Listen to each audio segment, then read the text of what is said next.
प्रश्न उठता है कि दर्शन क्या है, दर्शन से क्या आशय है। दर्शन से आशय है देखना, सत्य की खोज, सृष्टि के रहस्य को जानना।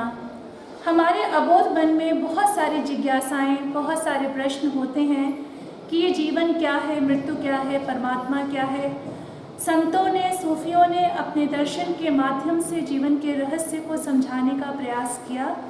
कबीर ने अद्वैतवाद के माध्यम से, अपने दर्शन के माध्यम से इस रहस्य को समझाया। छात्राओं, जब आप भी इस रहस्य को जान जाएंगी तो पवित्र आत्मा होने में, सत्य को जानने में, परमात्मा को समझने में आपको आसानी होगी।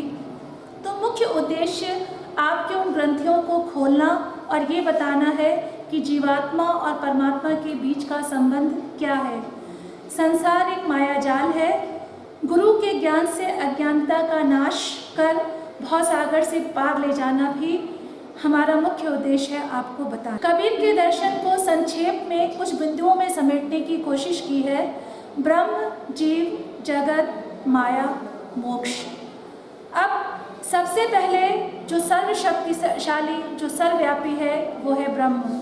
इन रहस्य को उद्घाटित कौन करता है? वो सद्गुरु करता है, जिसने ज्ञान को प्राप्त कर लिया है, जिसने अविद्या का नाश कर लिया है और सृष्टि के सारे रहस्य को समझ चुका है। जब शिष्य को सतगुरु मिल जाता है तो स्वतः ये सारे रहस्य उद्घाटित हो जाते हैं, समस्त ग्रंथियाँ खुल जाती हैं और परमात्मा का साक्षात्कार हो जाता है। अब आपको उस रहस्य को जानने की ज़रूरत है कि ब्रह्म क्या है। ब्रह्म एक परम तत्व है, निर्गुण है, सीमातीत है और सबसे बड़ी बात है कि जीवात्मा में निहित है। वो सर्वव्यापी है, अनश्वर है। और इस चीज़ को जब जान लोगे आप तो कभी भी आप किसी भी तरह से भ्रमित नहीं होगे। हम क्या करते हैं? मंदिरों में जाके, मस्जिदों में जाके तरह तरह के व्रत करके, आडंबर करके उसी परमात्मा को रिझाते हैं। हमें ये आभास तो होता है कि कोई परम शक्ति है जो हमें संचालित कर रही है, जिसे प्रसन्न करना भी ज़रूरी है। लेकिन इस सच को हम नहीं जानते कि वो शक्ति हमारे ही भीतर है। हम उसे खोजते हैं तरह तरह के प्रयासों से, आडंबरों से। कबीर अपने दर्शन के माध्यम से परमात्मा के सत्य को बताना चाहते हैं और बहुत सुंदर उदाहरण देते हैं कस्तूरी मृग का। कस्तूरी मृग क्या होता है? अपने ही भीतर से, नाभि से उठने वाली सुगंधि पर आसक्त होता है और फिर उसके बाद, आसक्त होने के बाद वो सोचता है कि इतनी अच्छी सुगंधि कहाँ से आ रही है। वो जगह जगह भटक करके उसको पाने का प्रयास करता है और करते करते करते वो अपने प्राणों को त्याग देता है। ऐसे ही हम सब जीवात्माएं क्या है, उस परमात्मा को खोज तो रहे हैं लेकिन सही ढंग से नहीं, अज्ञानता के कारण झूठे प्रयासों से खोजने का प्रयास कर रहे हैं। और जब तक उसको जान पाते हैं तब तक हमारा जीवन समाप्त हो जाता है। उदाहरण उसने दिया, कस्तूरी कुंडली बसय, मृग ढूंढे बन माही, ऐसे घट घटी राम है, दुनिया देखे नहीं। सीधी सी बात, कस्तूरी मृग जो है उसके भीतर ही ब्रह्म का वास, सुगंधि का वास है, लेकिन उसे वो जगह जगह ढूंढ रहा है और तरह तरह से प्रयास कर रहा है। ऐसे ही हमारे भीतर भी परमात्मा है, लेकिन हम तरह तरह के मिथ्या प्रयासों से उसे पाने की कोशिश कर रहे हैं। कबीर ने एक उदाहरण और दिया है, काहे रे नलिनी तू कुमलानी, तेरे ही नाल सरोवर पानी, जल में उत्पत जल में बास, जल में नलिनी तोर निवास। तुम्हारे भीतर ही वो है, अगर तुम उसे पा जाओगे तब तुम इस तरह से उसके वियोग में सूखते और संतप्त नहीं होते रहोगे, उस परम तत्व को प्राप्त कर लो। इसी क्रम में गुरु के महत्व को दर्शाते हुए उन्होंने बताया कि गुरु वो है जो अविद्या का नाश करता है, जो माया के भ्रमपूर्ण आवरण को हटाता है, परमात्मा से साक्षात्कार कराता है। और जब ये सब कुछ हो जाता है तो जीवन और मृत्यु का जो क्रम है, जरा मरण का जो क्रम है, उससे जीवात्मा मुक्त हो जाती है। इसीलिए कबीर ने कहा, सतगुरु की महिमा अनंत, अनंत किया उपकार, लोचन अनंत उघाड़िया, अनंत दिखावण हार। सतगुरु की महिमा अनंत है क्योंकि उसने मुझ पर असीम शब्दातीत उपकार किया है। उसने अब तक जिस सत्य को मैं समझ करके संसार को देख रहा था, समझ रहा था, जिन आँखों को मैं सत्य जान रहा था, उनसे अलग ज्ञान के द्वारा अंतर्मन की आँखों को जब जगा दिया, तब हमने देखा कि उस पार को, उस परमात्मा को, उस सत्य को देखा, सत्य को जाना। तो यहाँ पर लोचन अनंत उघाड़ियाँ से स्पष्ट है कि अंतर मन की आँखें जो सत्य को देखती हैं, जो वास्तविकता को देखती हैं, जो अनश्वर को देखती हैं, ज्ञान की आँखें जब खुल जाएंगी तो भ्रम स्वतः ही दूर हो जाएगा। इस भेद को उत्पन्न कौन करता है? वो शक्ति है माया।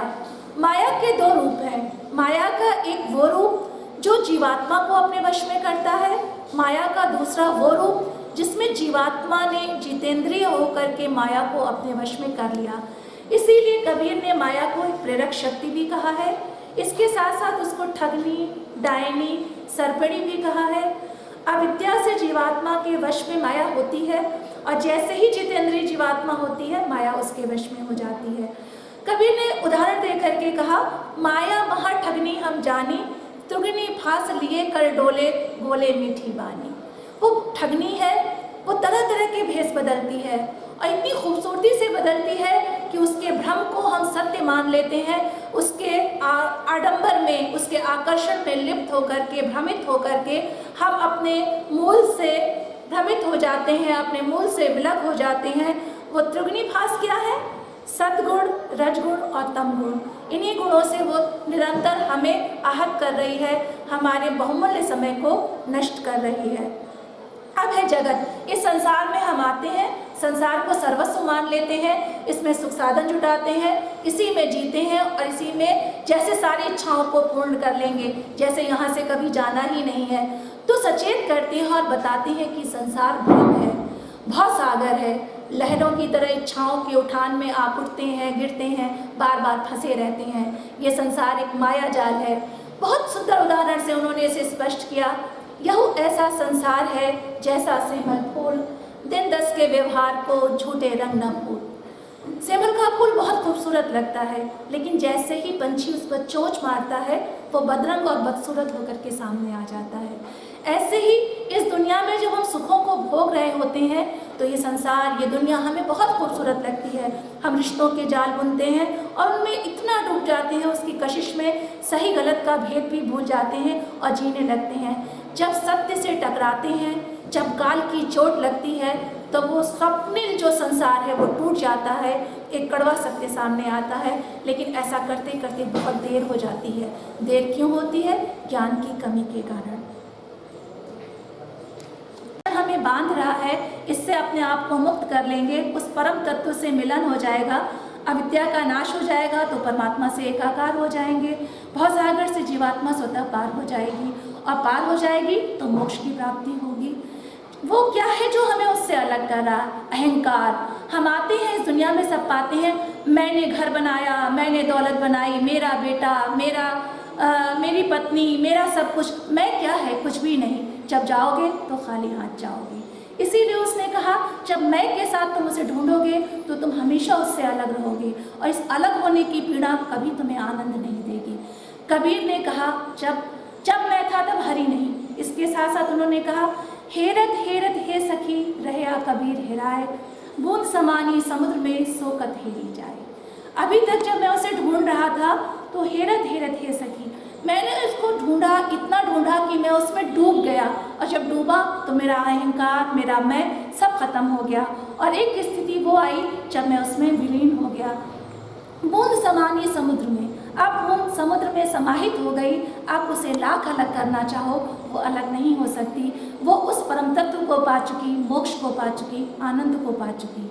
निष्कर्ष रूप में बच्चों आपके सामने ये निष्कर्ष सामने आता है कि गुरु के द्वारा अविद्या का नाश कर सत्य का साक्षात्कार कराया गया, जिससे जीवात्मा सांसारिक सुखों दुखों से मुक्त होकर के उस परम आनंद की तरफ गई, उसे उसने प्राप्त किया, परम तत्व में लीन हुई और इसके साथ जरा मरण का जो ये क्रम था वो उससे फिर अपने आप में भ्रमित नहीं कर सका। वो मोक्ष को पा गई, आनंद को पा गई। बहुत बहुत शुक्रिया, धन्यवाद।